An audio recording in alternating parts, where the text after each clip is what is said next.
गिबियावनो आङो नोंथांमोननि चेनेलनि नायगिरिफोर आरो नोंथांमोननि गासैबो चेनेलनि एजेन्टफोरनो आंनि गोसो गोरबोनि अननाय आरो सिबिनायखौ जासिहरग्रोबाय।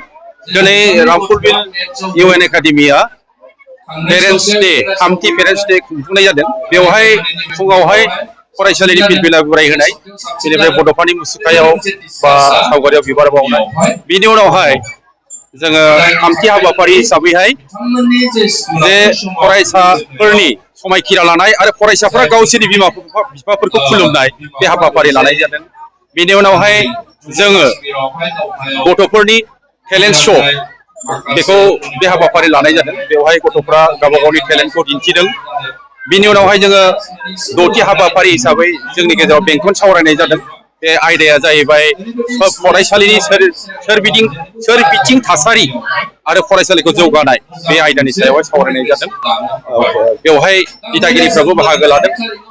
बिनि उनावहाय दा जोबथारनायावहाय बे जोंनि थामथि जे पेरेन्टस डे बेखौ लोब्बा लाखिनानै गेवलां मेल सोलिगासिनो दङ। बे गेवलां मेलावहाय गाहाय आलासि हिसाबै दा नुजाफैनो हादों जे पद्मश्री डक्टर मंगलसिं हाज'वारि, बे आरो बिथांजों लोगोसे जों हांख्रायनाय बायदि जर'खा आलासि हिसाबै नुजाथिफैनो हादों जे क'क्राझार जिल्ला दुलाराय बर' फरायसा आफादनि लोगो आफादगिरि खाम्फा बसुमतारी मानगोनां बिथां। दा दिनैनि हाबाफारिया एसेखिनियानोमोन। नोंथांमोनहानि बे हाबाफारिजों लोब्बा लाखिनानै दिनैहाय बे हाबाफारिजों लोब्बा लाखिनानैहाय बेंखन सावरायनायाव जोंहाय मोनसे थांखि आजावदों। बे थांखिया जाहैबाय जे बे पियरलि मोनसे प्राइभेट फरायसालि, जों सरकारनिफ्राय खुनु अनसुंथाइ मोनखाया। बे हिसाबैहाय जोंनि दिथागिरिफोरनिफ्रायनो एफा एनै जोङो अनसुंथाइ लानानैहाय फरायसालिनि महर मुस्रिफोरखौ जों एसे फोसाबनो गोनां जायो। बे हिसाबै देग्लाय बोसोरनि थाखाय जे जोंहा माखासे हाबदान जानानै दङ जोंनि बिल्डिंआ, बेखौहाय गार्जेनफ्रा मोनसे मद होदों। सोरबाया बाला अन्थाइ एसे हरगोन, सोरबाया सिमेन्ट हरगोन, जों बेजों रुम मोननैसो फोसाबनायनि बे बोसोरनि थाखायहाय जों बिथांखि आजावनाय जादों। बे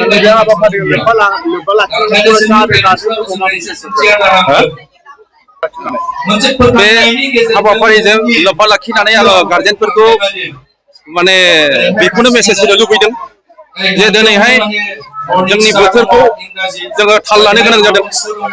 जोङो जे आखल आखुआ जोबोद गोनांथि जानानै फैदों। लेखा फरायनायजों लोगोसे आखल आखुखौ जुदि दानानै लानो हायाब्ला जे नोंनि लेखा रोंनाया जेबो भेलु गैया। जोङो गिबियावनो आखल आखु दानांगौ जायो।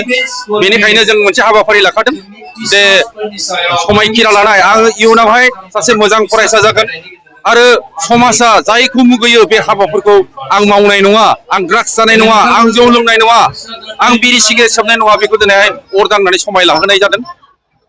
खारन आजिखालिनि गथ' गथायफोरखौ जों नुनो मोनो बिमा बिफाफोरखौ बांद्राय मानिया, आरो बे मानियैनि थाखायनो दिनै गथ' गथायफ्रा मोनसे गेदा गेदि लामाजों थांनो हमदों। जों हास्थायो गोबां माने खामानिफ्राव बिसोरो इनभल्भ जानो लागै हमदों, जायजों बे जिबना मोनसे आनसार्टेन जानो लागै हमदों। बेखायनो जों दिनैहाय बे हाबाफारिखौ लादों। बे हाबाफारिखौ लोब्बा लाखिनानै गार्जेनफोरखौ माबाफोर खावलायहरबावगोन नामा? बे हाबाफारिखौ लोब्बा लाखिनानै गार्जेनफोरखौ जों दिनै खावलायदों जे रावबो गथ' गथायफ्रा जोनोमनिफ्राय रोंखानानै फैया। रोंखानानै फैनायमोनब्ला जों स्कुल कलेजाव फरायनांनाय नङामोन। बे हिसाबै जोङो गथ' गथायजों जेब्लाबो फरायनाय समाव जोङो थाफानांगौ। गारजेना रोङा जानो हागौ, नाथाय फरायनायाव जेब्लाबो थाफानांगौ। आरो जोङो रुटिन बानायनानै लानो थिनदों जे फुङाव मा साबजेक्ट फरायनांगौ, बेलासियाव मा साबजेक्ट फरायनांगौ, बबे समाव गेलेनांगौ, बिनि मोनफा मोनफा रुटिन गार्जेनफ्रा बानायनानै होनांगौ। आरो बे गार्जेनफ्रा बे रुटिन बायदि गथ'फोरखौ नारसोमनांगौ। अब्लानो जोङो हास्थायनाय, जों जेरैबायदि हास्थायदों जे बर' मिडियाम फरायनानैबो गुन गोनां सोलोंथाइ लानो हायो, बे अब्लासो जाफुंगोन होननानै जों गार्जेनफोरनो मोनसे मेसेज होनाय जादों। इउएन एकाडेमि रामफुरबिलनि बे गार्जियन मिट एबा दिथागिरि पेरेन्टस डेनि गेवलां मेलाव नुजाफैनो हानानै आं गोजोननाय मोनदों। बेयाव माखासे फोरोंगिरि, फरायसाफोरनि बिसान एबा बेयाव मा रोखोम हाल-साल मा रोखोम थासारिनि गेजेरजों सोलिनानै दं आं बेखौ एसेब्लाबो मिथिनो मोनबाय। बे स्कुलाव फरायसाफोरनि रिजाल्ट एबा फिथाइया गाहामैनो सोलिगासिनो दङ आरो गोबां बेबायदिनो एस्टाब्लिश स्टुडेन्ट एबा सोरबा टिचार सोरबा हयथ' इन्जिनियार सोरबा बेबायदिनो डक्टर बेबायदि एडमिनिस्ट्रेटर ओंखारलांबाय आं बेखौ नुफैनानै मिथिफैनानै गोजोननाय मोनदों।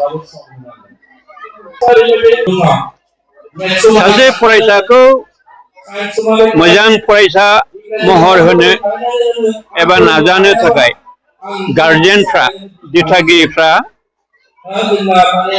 गोसो मोदोम जिउ होनानै जोथोन लाखिनांगौ नोजोर होनांगौ आरो बे गार्जेननि सायावनो एबा पेरेन्ट्सनि सायावनो फरायसाफ्रा गावनि जिउ दानायनि बेलायाव आवगायलांनो हायो आरो बे बेलायाव गार्जेन जानानै बा दिथागिरि जानानै फरायसानि